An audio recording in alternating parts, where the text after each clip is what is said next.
राम राम दोस्तों, ज्योतिष के इस विशेष कार्यक्रम में आपका फिर से स्वागत है। देवगुरु बृहस्पति 1 मई 2024 को राशि परिवर्तन करेंगे। अपने मित्र मंगल की मेष राशि से निकलकर वो शत्रु राशि वृषभ में संचरण करना शुरू करेंगे। 1 मई 2024 से 14 मई 2025 के बीच उनका संचरण वृषभ राशि में ही रहेगा। भाग्य, लक फैक्टर, ऑप्टिमिज्म, विवेक, विजडम, राइटियस पाथ, अच्छी गाइडेंस, आगे बढ़ने के अच्छे अवसर, एक्सपेंशन, वृद्धि, इन सब के कारक हैं बृहस्पति, इसलिए वो सबसे शुभ ग्रह माने जाते हैं। सबसे शुभ ग्रह बृहस्पति का दूसरे शुभ ग्रह शुक्र की राशि में गोचर करना भौतिक चीजें, मेटेरियलिस्टिक थिंग्स जो हैं उनको काफी गहराई से प्रभावित करेगा।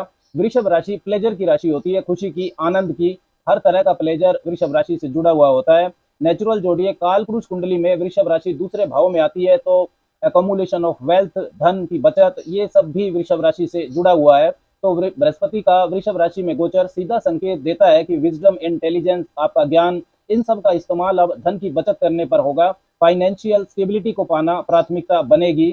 वृषभ राशि में संचरण के दौरान बृहस्पति का गोचर कृतिका, रोहिणी और मृगशिरा नक्षत्रों में रहेगा। हालांकि शुक्र के वो शत्रु हैं, लेकिन जो ये तीन नक्षत्र हैं इनके स्वामी बृहस्पति के मित्र है। कृतिका सूर्य का नक्षत्र है और रोहिणी चंद्रमा का, मृगशिरा मंगल का नक्षत्र है। सूर्य, चंद्र, मंगल तीनों के ही परम मित्र हैं बृहस्पति। तो शत्रु राशि में रहते हुए भी बृहस्पति का संचरण मित्र घरों के नक्षत्रों में रहने वाला है, ये बहुत महत्वपूर्ण बात है। वृषभ राशि में संचरण करते हुए बृहस्पति अपनी 5वीं, 7वीं और 9वीं दृष्टियों से कन्या राशि, वृश्चिक राशि और मकर राशि को भी प्रभावित करेंगे। बृहस्पति के गोचर में 5वीं और 7वीं दृष्टियां विशेष शुभ मानी जाती हैं। बृहस्पति की 5वीं दृष्टि में पिछले जन्म के जो अच्छे कर्म है उनका आशीर्वाद छिपा हुआ होता है। ये दृष्टि क्रिएटिविटी लाती है, उस भाव में ग्रोथ लाती है, एक्सपेंशन को लाती है। बृहस्पति की 9वीं दृष्टि में पितरों का आशीर्वाद छिपा हुआ होता है। ये दृष्टि उस भाव में अच्छे भाग्य को पहुंचाती है। देवगुरु बृहस्पति के वृषभ राशि में गोचर का तुला वालों पर, लिब्रा पीपल पर क्या प्रभाव रहेगा, इसी की विस्तार से चर्चा इस वीडियो में करेंगे। चंद्र राशि, जन्म की राशि पर यह वीडियो आधारित है। आप इसको लगन की राशि से भी देख सकते हैं। अच्छा तो ये होगा कि आप इसको दोनों से देखिए, चंद्र राशि से भी और लगन की राशि से भी। यदि दोनों से गोचर फल आपको शुभ मिलता है तो ये बेहतरीन ग्रोथ वाला पीरियड आपके लिए रहेगा। यदि एक से शुभ और एक से अशुभ परिणाम मिलता है तो परिणाम भी आपको मिश्रित मिलेंगे, शुभ भी और अशुभ भी।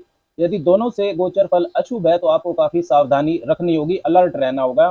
तुला वालों के लिए देवगुरु बृहस्पति तीसरे और छठे भाव के स्वामी बनते हैं और वृषभ राशि में उनका गोचर आपके अष्टम भाव में होगा, जहां से वो अपनी 5वीं, 7वीं और 9वीं दृष्टियों से आपके 12वें भाव, दूसरे भाव और चतुर्थ भाव पर प्रभाव डालेंगे।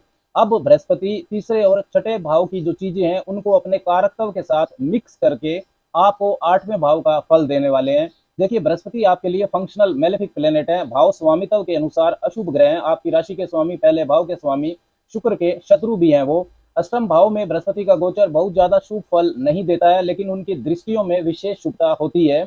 अष्टम भाव को यदि हम समझे तो ये अनप्रिडिक्टेबल हाउस होता है, अचानक होने वाली घटनाओं को दिखाता है, गुप्त चीजों को दिखाता है, गुप्त रिश्ते, गुप्त धन, गुप्त विद्याएं, ज्वाइंट एसेट, आपके जीवन साथी का धन, साथ ही में पैतृक संपत्ति, इंश्योरेंस, जो भी किसी भी तरह का अनअर्नड मनी जो होता है, ऐसा धन जो आपने कमाया नहीं है, वो अष्टम भाव से देखा जाता है। तो पैतृक संपत्ति, इनहेरिटेंस की प्राप्ति का मजबूत योग है देवगुरु बृहस्पति का अष्टम भाव में जाना।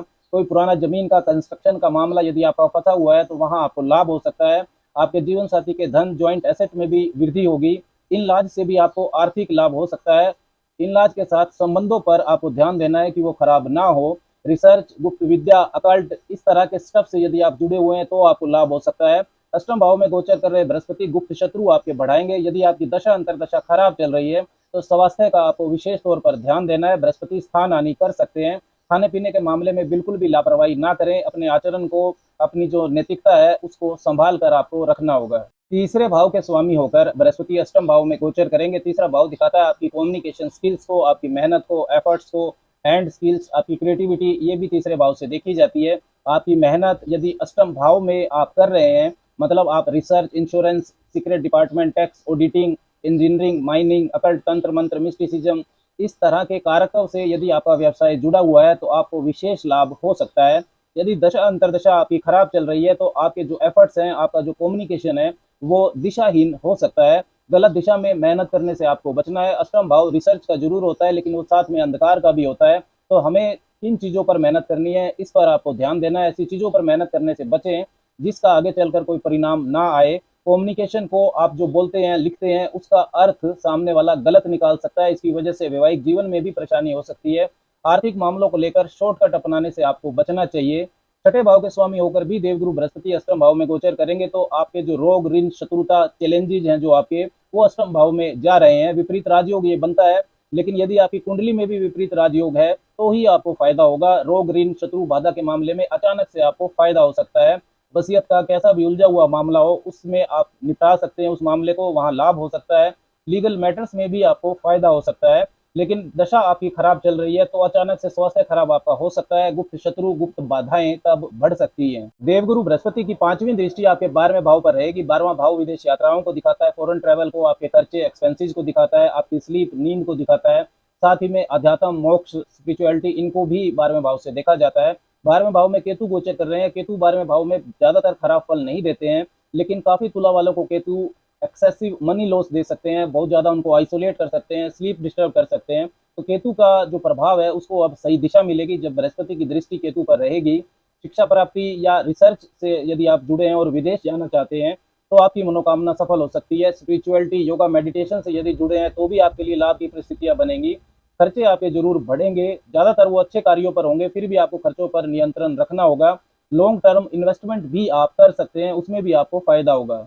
बृहस्पति की जो सातवीं दृष्टि है वो दूसरे भाव पर रहने वाली है। दूसरा भाव आपके बैंक बैलेंस, धन की बचत के बारे में बताता है, आपकी वाणी के बारे में बताता है, आपकी पारिवारिक मान्यताएं, फैमिली वैल्यूज को भी दूसरे भाव से देखा जाता है। साथ ही जो शनिदेव हैं जो आपके पंचम भाव में सब राशि के गोचर कर रहे हैं, आपके लिए योग कारक ग्रह हैं, उनकी भी 10वीं दृष्टि आपके दूसरे भाव पर रहने वाली है इस पीरियड में। ये जो डबल ट्रांजिट इफेक्ट है, द्विगृह गोचरीय प्रभाव है, ये दूसरे भाव को विशेष रूप से एक्टिव करेगा। आपकी आर्थिक स्थिति में कोई बड़ा सकारात्मक परिवर्तन हो सकता है। आर्थिक स्थिति को लेकर कोई लॉन्ग टर्म अच्छी योजना आप बना सकते हैं, उसमें आपको भाग्य का साथ मिल सकता है। धन प्राप्ति के साधन एक से ज्यादा हो जाएं, इस तरीके से भी आपके साथ घटनाएं घट सकती हैं। वाणी से यदि आपका जुड़ा हुआ व्यवसाय है, motivation, public speaking, teaching, training, और साथ ही में जो बैंकिंग सेक्टर से जुड़े हुए लोग हैं उनके लिए भी विशेष लाभ हो सकता है। परिवार में आपके वृद्धि हो सकती है, शादी विवाह हो सकते हैं, शुभ और मांगलिक कार्य हो सकते हैं, संतान का जन्म हो सकता है। देवगुरु बृहस्पति की जो 9वीं दृष्टि है वो आपके चतुर्थ भाव पर रहेगी। चतुर्थ भाव प्रॉपर्टी, घर, जमीन, वाहन को दिखाता है, तो जमीन के काम से जुड़ा हुआ यदि कोई आप कार्य करते हैं तो उसमें लाभ होगा। भूमि, वाहन, प्रॉपर्टी खरीदने में भाग्य का आपको सपोर्ट मिलेगा। पारिवारिक मतभेद आपके बढ़ सकते हैं, इस चीज का आपको ख्याल रखना है। तो तुला वालों के लिए देवगुरु बृहस्पति का गोचर मिश्रित परिणाम देगा। अपने एफर्ट्स की दिशा को सही रखकर, सही योजनाओं पर काम करके तथा अपने स्वास्थ्य का ध्यान रखकर आप इसका बेहतर लाभ उठा सकते हैं। उपाय के तौर पर माँ लक्ष्मी की आपको उपासना करनी चाहिए, श्री सूक्त का पाठ करना चाहिए, उन्हें सफेद फूल अर्पण करना चाहिए, और बृहस्पतिवार के दिन धर्म स्थल पर धार्मिक पुस्तकों का दान भी आपको करना चाहिए। राम राम।